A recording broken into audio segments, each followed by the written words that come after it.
Can a simple toenail tell us about compassion?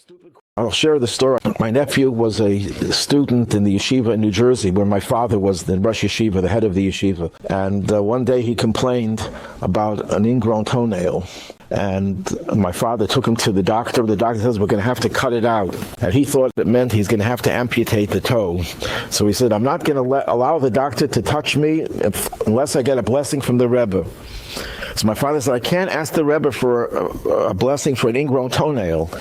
The Rebbe would get life and death questions. He would be inundated every day with, the average was, the Rebbe's secretary, the average was 400 letters a day. That was the average. Some days he can get 1,000 letters.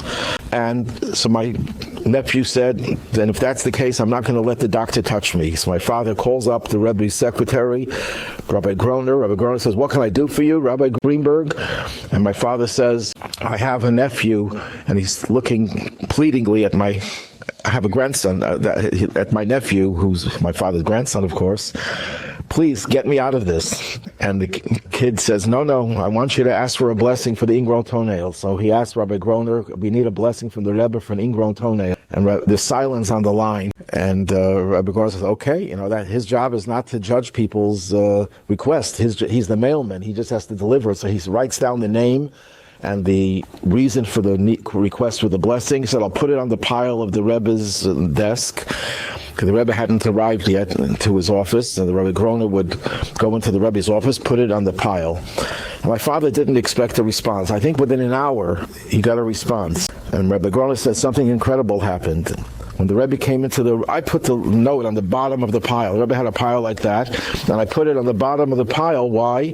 Because I thought there were more important things than an ingrown toenail.